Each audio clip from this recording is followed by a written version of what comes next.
नमामि विघ्नेश्वरपादपङ्कजं शान्ताकारं भुजगशयनं पद्मनाभं सुरेशं विश्वाधारं गगनसदृशं मेघवर्णं शुभांगं लक्ष्मीकान्तं कमलनयनं योगनिर्धानगम्यं वन्दे विष्णुं भवभयहरं सर्वलोकैकनाथं नीलाम्बुजश्यामलकोमलाङ्गं सीतासमारोह पितवानुभागं बाणो महासायकचारुचापं नमामि रामं रघुवंशनाथम्।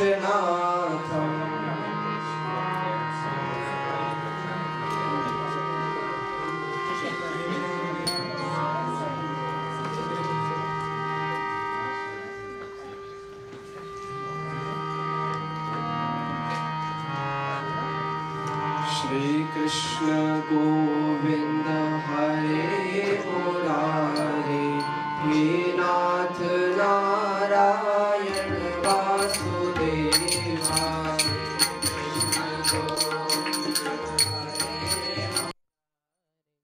हे नाथ नारायण वासुदेवा। श्री कृष्ण गोविंद हरे मुरारे, हे नाथ नारायण वासुदेवा। श्री कृष्ण गोविंद हरे मुरारे, हे नाथ नारायण वासुदेवा। हे नाथ नारायण वासुदेवा, हे नाथ नारायण वासुदेवा। हे नाथ नारायण वासुदेवा, हे नाथ नारायण वासुदेवा। हे नाथ नारायण वासुदेवा, हे नाथ नारायण वासुदेवा। हे नाथ नारायण वासुदेवा, हे नाथ नारायण वासुदेवा। श्री कृष्ण गोविंद हरे मुरारे, हे नाथ नारायण वासुदेवा। श्री कृष्ण गोविंद हरे मुरारे, हे नाथ नारायण वासुदेवा। हे बद्रीनारायण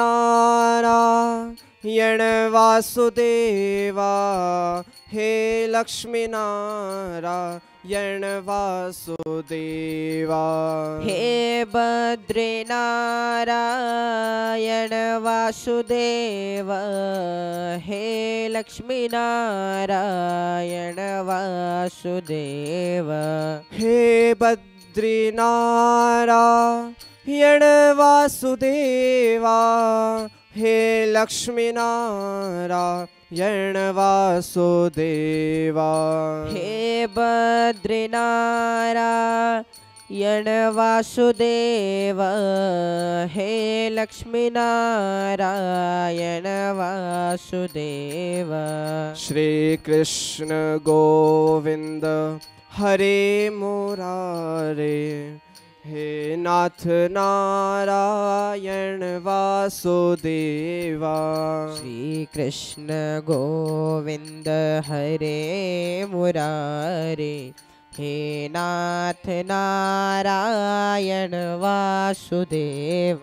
श्री कृष्ण गोविंद हरे मुरारे, हे नाथ नारायण वासुदेवा श्री कृष्ण गोविंद हरे मुरारे हे नाथ नारायण वासुदेव हे नाथ नारायण वासुदेवा हे नाथ नारायण वासुदेव ओम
Well, welcome to Satsang, everyone. It's such a joy to be back after we realized a full month. I left on the full moon, and tomorrow is the full moon. So I'm going to begin as usual with a question that's come in advance, a question or two, and then we'll open it up to any questions that anyone here may have.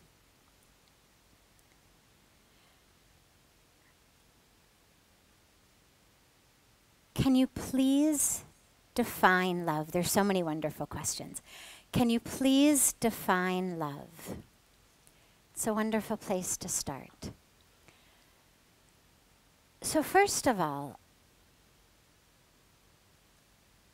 you can't define love. I mean, I'm sure the dictionary has a definition, and if we go online and we type in, Webster's definition of love or Oxford definition of love, we'll come up with something. But on a deep level, we can't define it.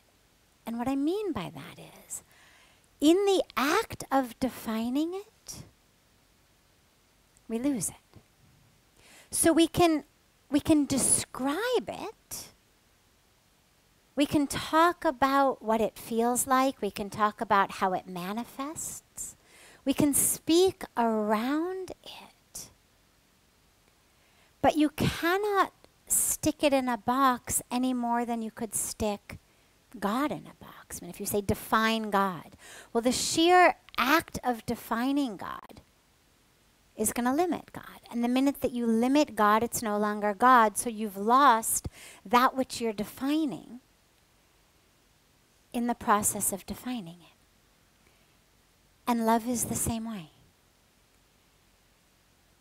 In the act of defining it, we're going to lose it.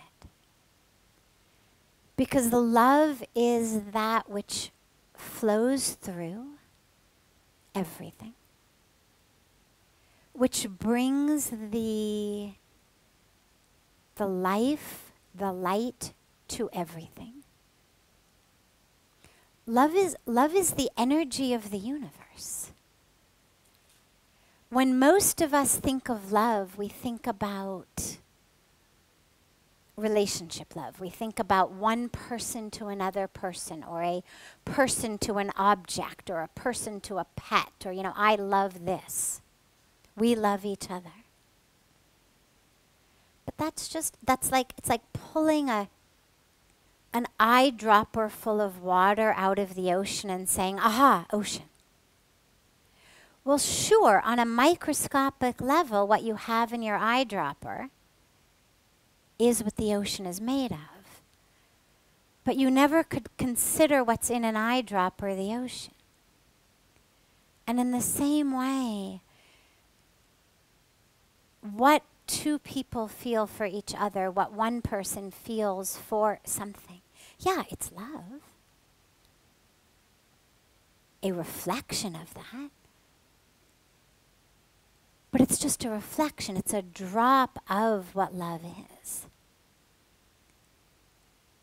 Love is that which makes everything. Without love, nothing could exist.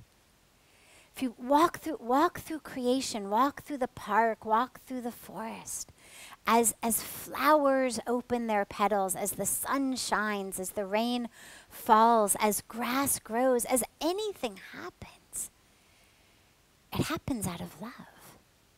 And it is love as it's happening. And if we are even a little bit awake in that moment, if we are even a little bit present in that moment, it makes us feel love as well. It's impossible to be in the presence of any aspect of creation, from a baby to an animal, to a tree, to a flower, to a sunrise, and not feel love. Look at what happens. You're standing in line to check out at a grocery store, right? And behind you or in front of you is a child in a stroller. Now, you've never met this child. You've never met the parent. You have no idea who this kid is. But suddenly, for a moment, you're in love with that child. Looking into that child's eyes, right? Every one of us does the same thing. Hi. Right? What is it about us? We're never going to see the kid again. We've got 100 things on our mind. But somehow in that moment, the call to be present with love is stronger than any other call at that moment. Our phones are still beeping and buzzing and ringing. Our minds are still going. Our groceries are still on the conveyor belt. But that which seemed crucial 2 minutes ago suddenly is absolutely unimportant compared to connecting in love with this baby in the stroller. And it happens to everyone.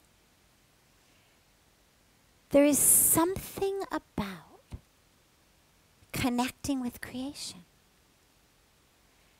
And whether it's a child, a flower, a tree, a sunrise, an animal. What is it about National Geographic specials that are so compelling, right? It's creation. And that invitation to connect with the creation in awe and love. So love is that which makes everything possible. It's what brings life. It's what connects life to life. It's what enables us to stay alive. There's an actual medical diagnosis that children get called failure to thrive. It's an incredible diagnosis. Children who are fed enough, housed well, given proper medicine, vitamins, whatnot, but nonetheless who don't grow. And for a long time, this was a medical confusion. What is it? What's wrong with these kids? And what they finally discovered was these were children who were not being held enough. You see it in orphanages. Kids are clothed, fed, housed, bathed, but they don't grow. Until and unless the children get enough time of being held, time of being touched, time of having someone look in their eyes, they literally don't grow.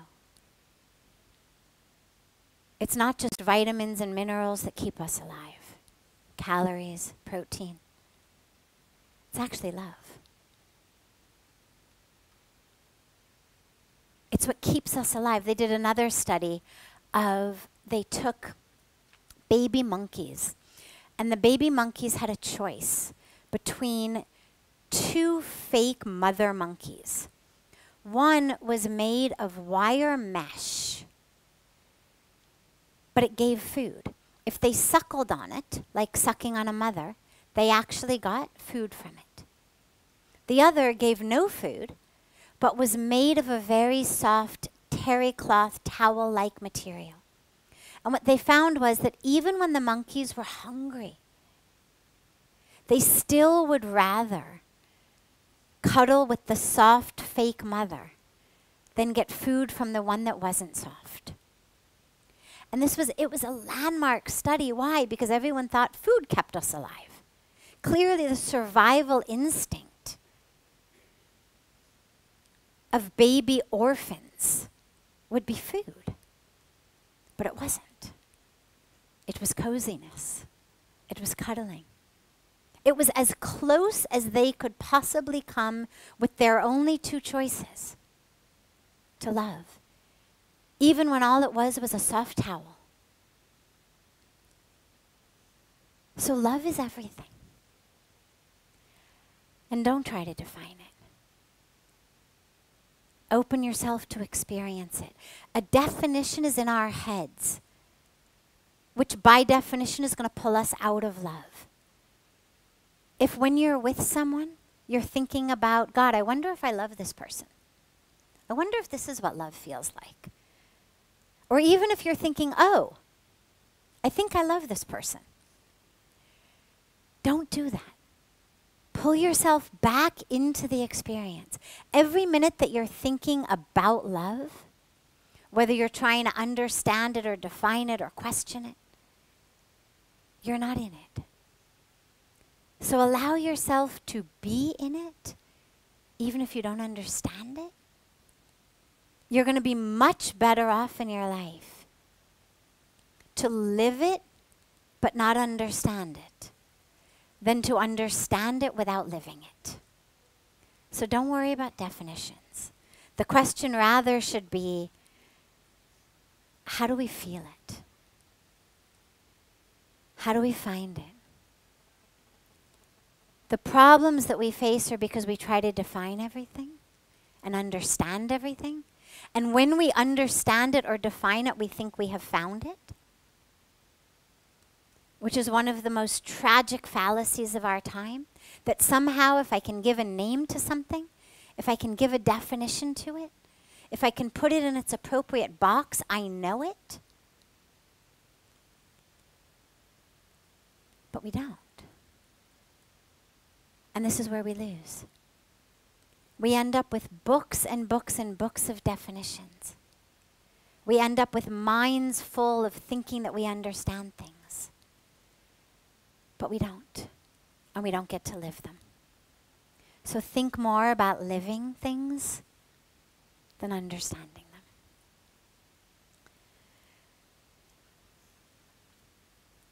I'm going to take one more, just because it's been so long since I've been here and we have so many that have come in advance. I'll take one more and then I will open it up to anything here.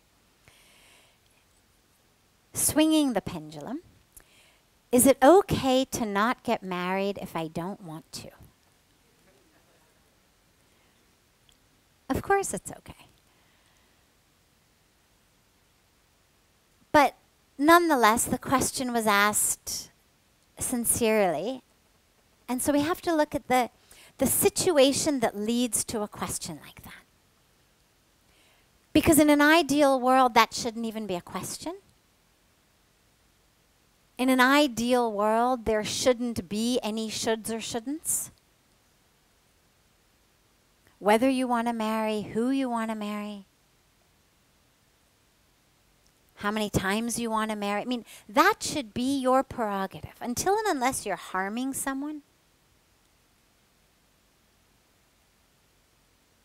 that really should be our own free choice. I mean, if God has given us free will and the ability to have an intellect and discrimination and choose, we should be able to utilize that.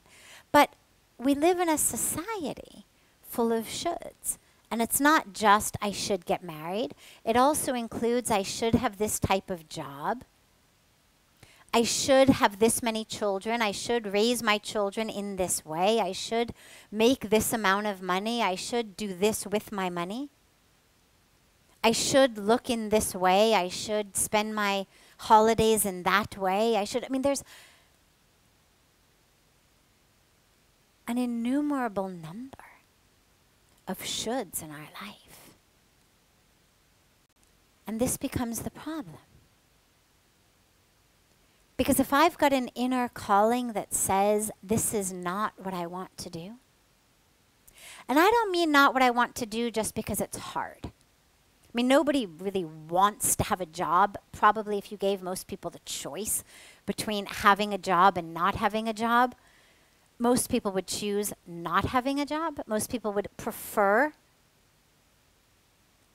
to wake up every day and just do whatever they want rather than actually having to go and punch a time clock somewhere. But in most cases,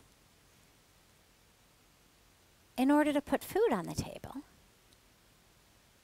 in order to have a roof over our heads, in order to put clothes on us and clothes on our children and send our children to school, we have to do something that gives us, in the currency of exchange that our world is currently using, which we call money, that gives me some of that, until and unless I live in a society in which I can exchange hugs or songs or knowledge or whatever it may be that I have a plethora of for food, or for sweaters, or for a contractor to build my roof, or for a school to take my children. But as long as we're living in a society that pretty much functions on a currency of money, as long as I want to stay in that society, I need some of it. So I don't mean that we shouldn't do what we don't want to do in terms of let us all just live a hedonistic, decadent lifestyle. I don't want to eat healthy food. I don't want to exercise. I don't want to get up on time. I don't want to mow the lawn. I don't want to clean my room. I don't want to do the dishes. Well, we have to do these things because what we want are a clean environment, a healthy environment, the ability to have options. So I don't mean when I say what we want to do, I don't mean just in that moment. But on a deep core level, if you've got a calling, not a calling that says, don't do dishes, don't clean your room, but a calling that says, not meant to get married. Or a calling that says, not meant to be an engineer, not meant to be the doctor that my parents or society said I should be. Well, listen to that. Give it some time. Don't be impulsive. It's not that it comes once and you change everything or throw everything out the window. Sit with it. If it's true, it's going to still be true tomorrow. If it's true, it's going to still be true next month. You want to make sure that we're not being impulsive, that we're not being reactive, that it's not just that someone we know and love just went through a horrible, messy divorce, so we saw some movie about a horrible and messy divorce. Give things time. The truth lasts. So sit with it. But if in moments of quiet, in moments that are not reaction to a movie you just saw or a story you just heard or a fear you have, if it's not in response to that, it's not moving away from but moving towards something, listen to it. No one else can tell you what you should do. That's why we all have an inner connection, an inner voice, an inner knowing. But we have to connect with that. And we have to ensure that it's not just our fear or our ego that we're listening to, because tragically those also come from the inside. So the voice that says, oh my God, that looks scary, not me, forget it.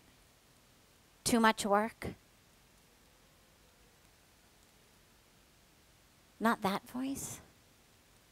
Not the voice of my ego that says, no, no, no, that would be much too difficult. You know, I occupy the full closet. I never could possibly share my closet with somebody. Or what if they wanted to do something that I didn't want to do? No, no, no, I could never compromise.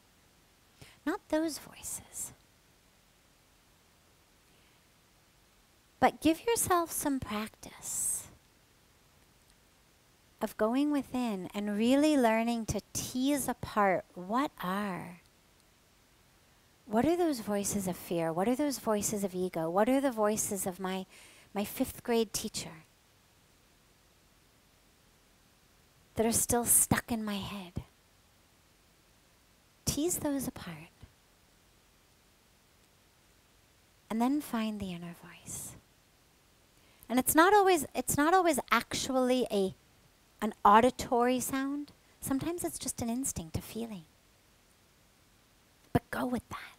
Trust that. On people's deathbed, you never hear people say, oh my God, I really should have conformed much more to what society said.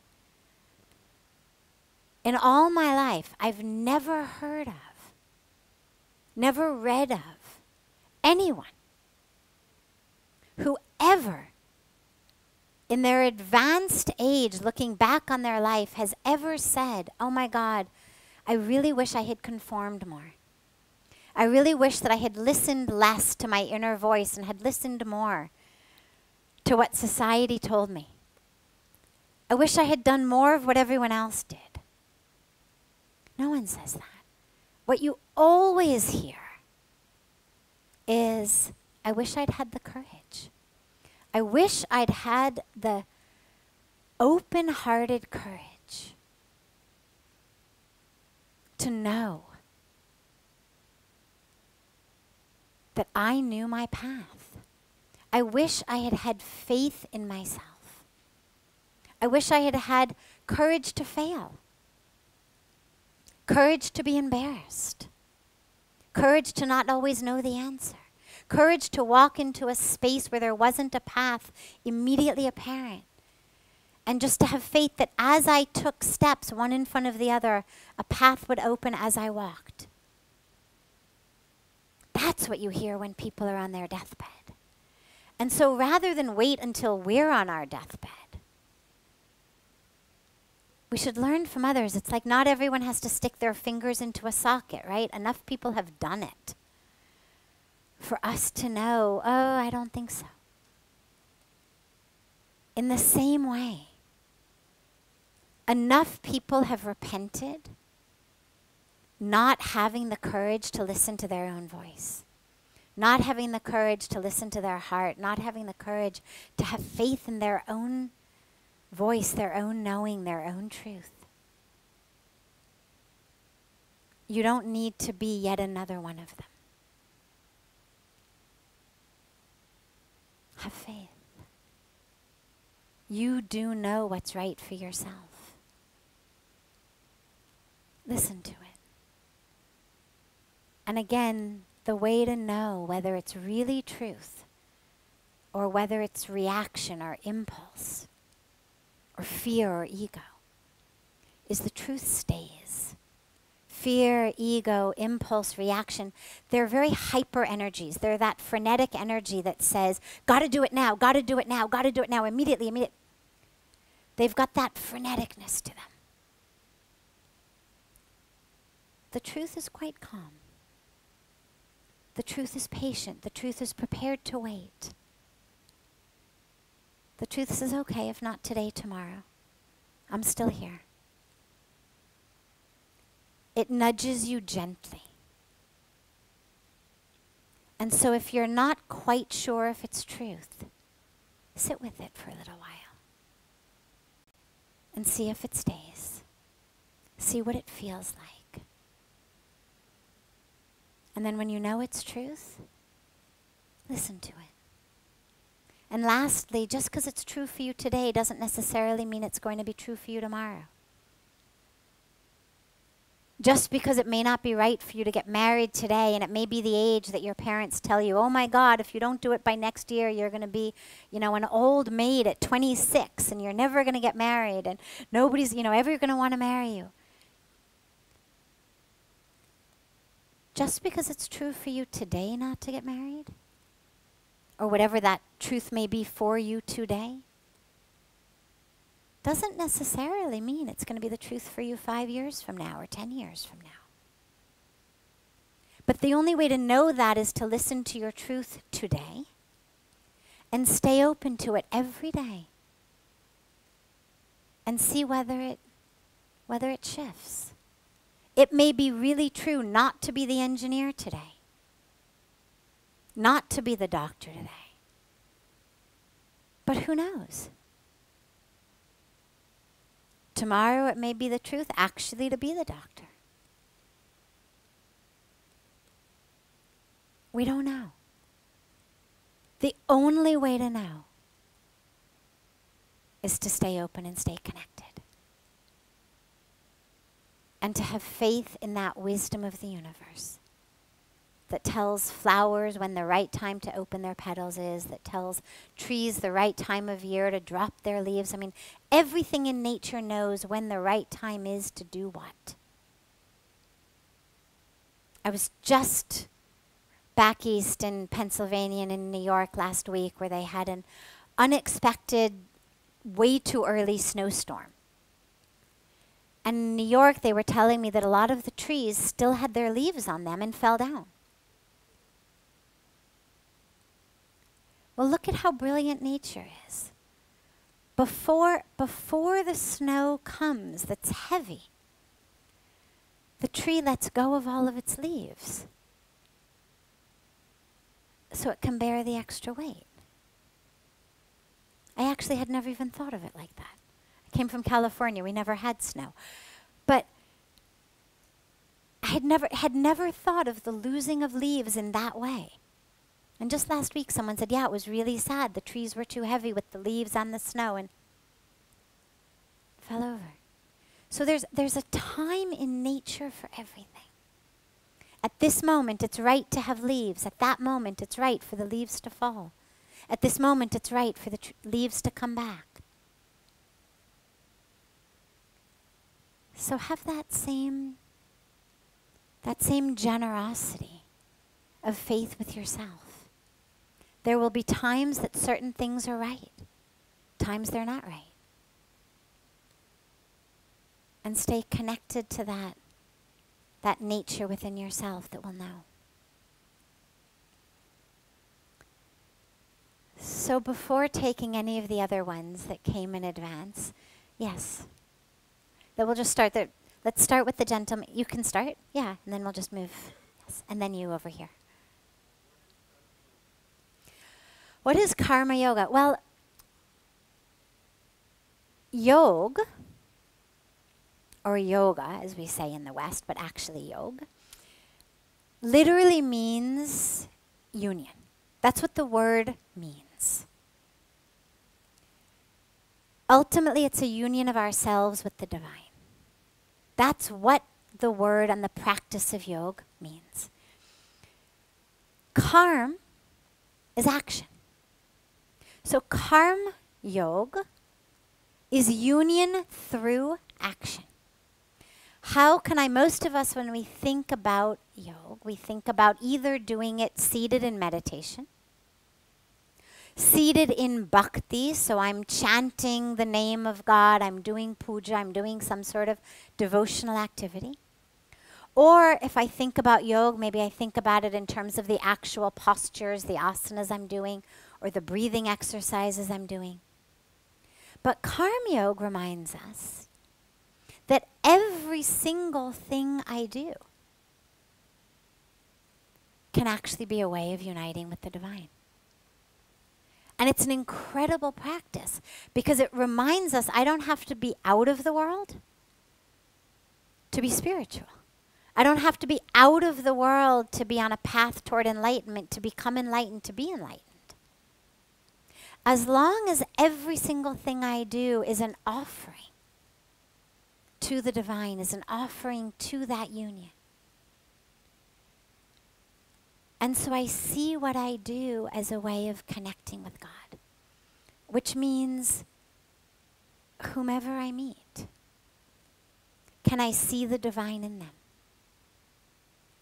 Typically, when we talk colloquially about karma yoga, it typically means seva, it means some sort of service. Well, why does it mean service? Because when I'm doing seva, I'm seeing the divine in those I'm serving. But karma yoga, interestingly, doesn't necessarily have to be volunteer work or seva. It can be anything.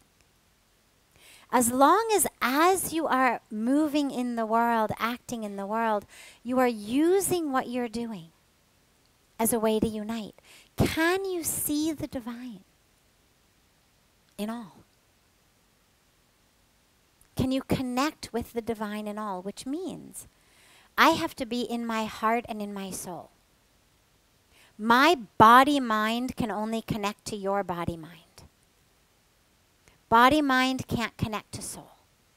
If I'm going to connect to the soul, spirit, divine in you, I have to come at it from the soul, spirit, divine in me. So in order for anything to be karma yoga, I have to be coming at it from that place. It's not about a certain number of hours of volunteer work. It's not about, I made a certain number of sandwiches for the poor, or I cleaned the floor of the temple, or things like that. Those are practices given to us to help us connect with the divine.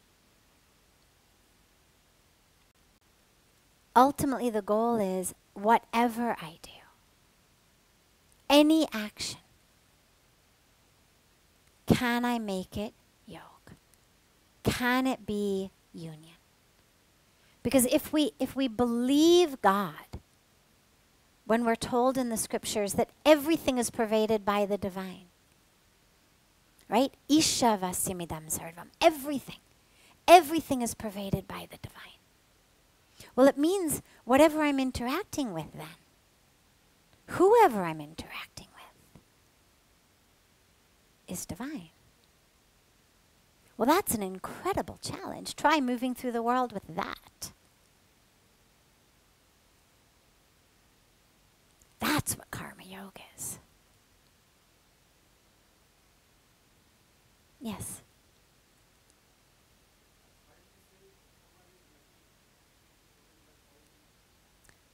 What is luck?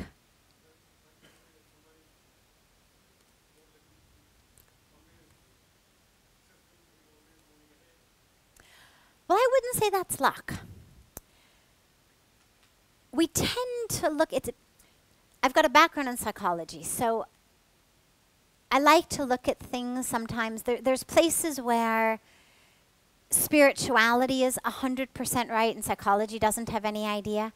But there's some places where they overlap in a really beautiful way, and this is one of them. Psychology speaks about a fallacy of attribution, meaning I do something good. I'll tell you about it by saying, wow, I had really worked hard. I really learned my stuff. I really understood. I succeeded. But when we talk about somebody else, we'll say, my God, they are so lucky. When it's something good. Interestingly, when you go the other way, when something bad happens, we talk about somebody else, we'll say, my God, they are really stupid and corrupt or lazy or whatever it is. Look what happened. Look what they made happen. And if it was us who made it happen, we'll say, oh my God, I had such bad luck.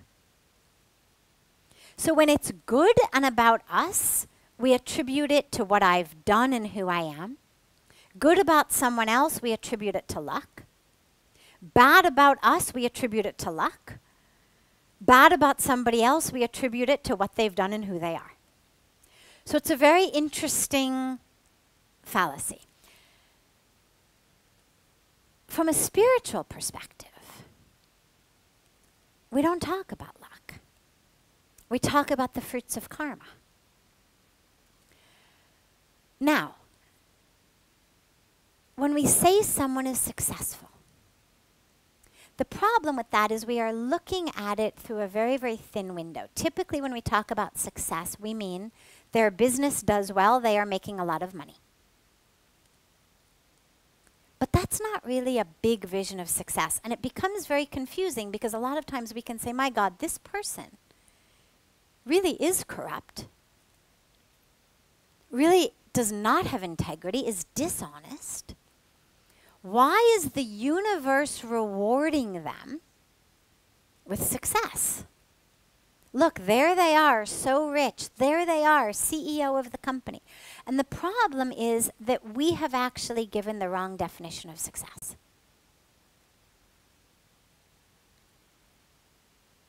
Success is not about what you make or what you have. It's about how you feel about what you have.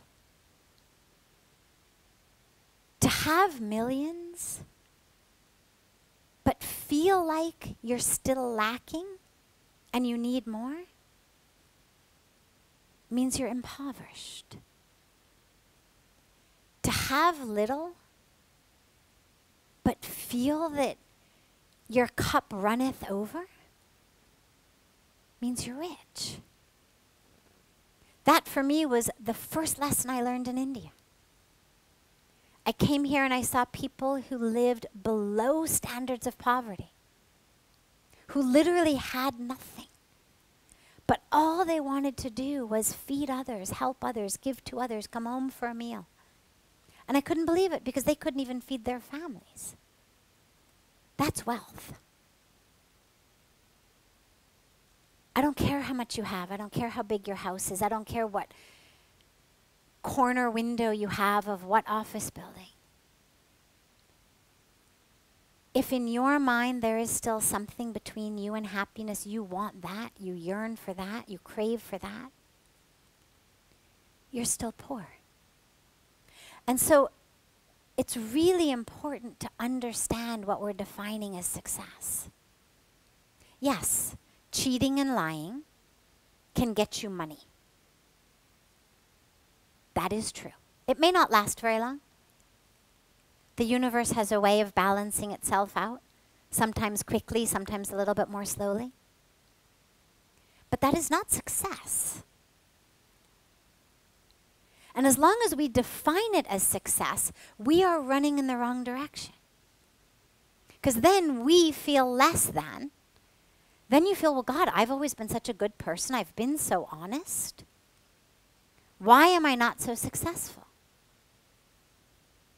Well, you're only not successful because your definition of success is wrong. If your definition of success is he who needs the most drinks to fall asleep at night, then yeah, that guy's more successful. He needs more shots of something to get to sleep at night. He who needs to take more pills to make it through the day is more successful. All right, yeah, then you're less successful. But let's be really careful about what we define as success. So we've got the fruits of karma. The seeds we plant bear fruit. Plant seeds of honesty, goodness, truth, love. Those are the trees that are going to grow up.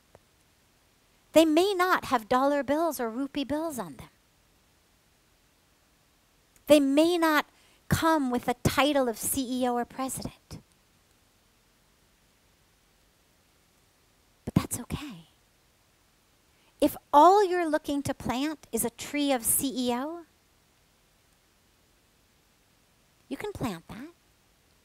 But then you're not going to get the fruits of love, of truth, of connection, of openness, of all of that which makes life worth living. I did a study, a personal study, after I'd been in India for about, a year or two.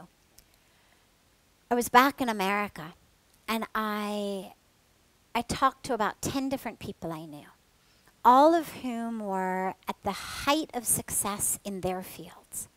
So someone who was a successful Hollywood actress, someone who was a tenured professor at Stanford, someone who was the CEO of a top Fortune 500 billion-dollar company, someone who was a famous singer whose songs were in the top 10, right? So different fields, people who were at the very top.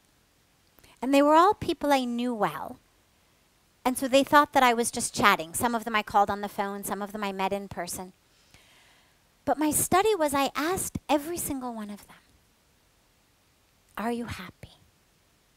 And what I got was pretty much the same answers. Every one of them gave me one of two answers. Either they said, I will be happy when, fill in the blank. Right? The kids grow up and go off to college, the mortgage is paid off, I get the raise I've wanted, I lose 10 pounds, whatever it may be. Or I would be happy if my husband worked a little less, there were less traffic, the kids would clean up their room, I could squeeze back into the clothes I wore before the holidays. Didn't matter what it was, but every single one of them had one thing between them and happiness. And these were people who had achieved what everyone else is running after to get. And so now the question becomes, are they really successful? If happiness is still an arm's length away, you are not successful. Doesn't matter what you have. If there is still something between you and happiness, you're not planting the right seeds in your garden.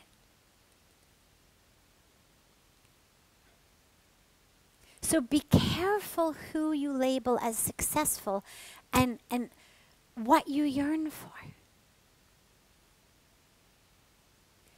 Because I cannot tell you how many times, I mean more than I can count, I've been in a situation where we've arrived at someone's house, wealthy community leaders, you know, the rich people in the community. I'm there with Puja Swamiji, and we get there, and there's God knows how many Mercedes in the driveway, and it's a big mansion, and you go in, and there's all the people there. And naturally, everybody must be thinking, oh, ho, ho, I wish this were our house. Oh, ho, why aren't we so lucky? Oh, and then everybody leaves, and the people whose house it is fall down at Swamiji's feet in tears. It's our children, it's our marriage, it's our whatever it may be. And everybody else has gone home thinking, oh, why them, why not me?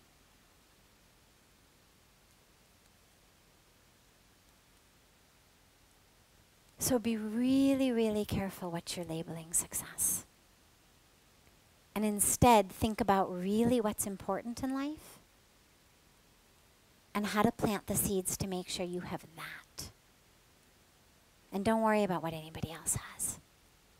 Because whatever they have, it's the seeds they've planted. But don't think that you know what's really in their package. Because if what they've done is planted seeds of just financial success, it means they haven't watered the seeds of love, of meaning, of connection in their lives. Now, it doesn't mean the two things can't go together. Of course they can. Of course you can be fabulously wealthy and also happy and connected. But that happens when your focus is not on just accumulating wealth. That's when the wealth is sort of a byproduct for doing what you're meant to do, that's in the flow of the universe, that's helping the universe, that's in service of what you are supposed to be doing on earth. Sometimes it comes with a lot of money, sometimes it doesn't. But if what you've got is the real success of inner connection with yourself, with the divine, with creation, you're not going to crave after money. You're going to know you're rich. It's like I'll end with my favorite story on that, which is the story of a man who goes to his guru and he says, Guruji, make me. Let me just remember the story for a second. He says, hang on, I have to remember I don't give the punchline in the beginning. Hang on. He says, Guruji, make me. Make me fabulously successful. Wealthy and successful. And the guru says, well, why do you want that? And he says, because then I will be happy. And he says, okay. He says, I want you to do one thing. I want you to go, and I want you to bring me the shirt of a man who is really happy. And if you bring me the shirt of a man who is really happy, then I will give you this blessing. So the guy goes out, and of course, first he goes to all of the palaces and castles and mansions and discovers that, ironically, the people in them are not very happy. And he keeps walking, keeps moving. Finally, after a long time, many, many days and weeks of searching, he decides he's never going to find anybody who's happy. And he can't believe it, because after all of these days and weeks of searching, the most successful people, nobody's actually happy. And he walks into the forest and he sits down under a tree, just kind of depressed and miserable. And my God, I'm never going to get it, because I'm never going to be able to find a person to get the shirt to give my guru.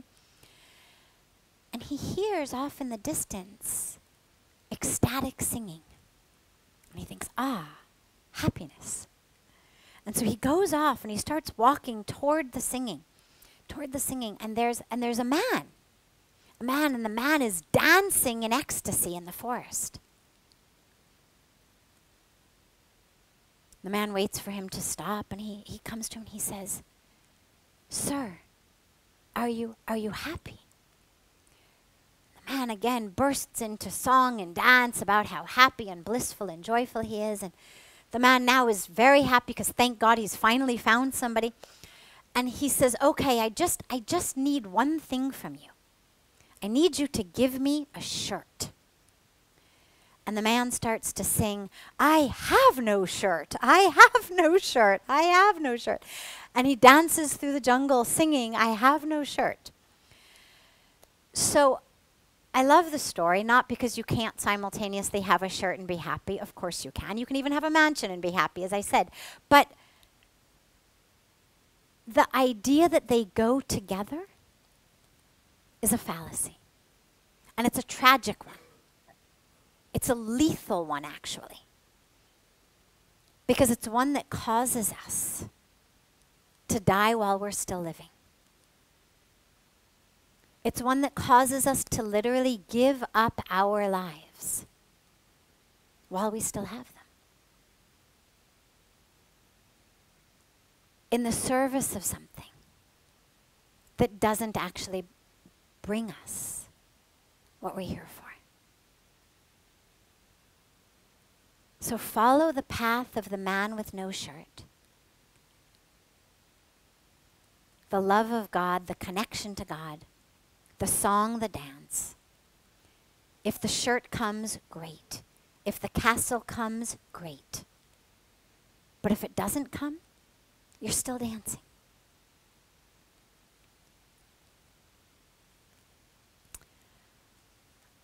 I'm going to actually end here this evening, but we'll take these questions tomorrow.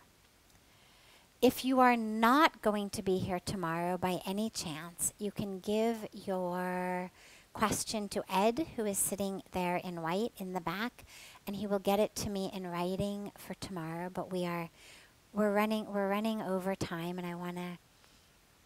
My guru Puja Swamiji says, thought management, tongue management, and time management are the three things that if we all could learn them, they would cure almost everything that is wrong in the world. So we'll abide by time. Those of you with questions, I will take them to begin with tomorrow. We'll start with them tomorrow. And we will be mostly gathering between 6 and 6:15. Tonight Aarti began late, and so we gathered late, but pretty much we'll be gathering between 6 and 6:15 right after the Aarti. And we'll start with these questions tomorrow. So have a beautiful, beautiful rest of your evening, everyone.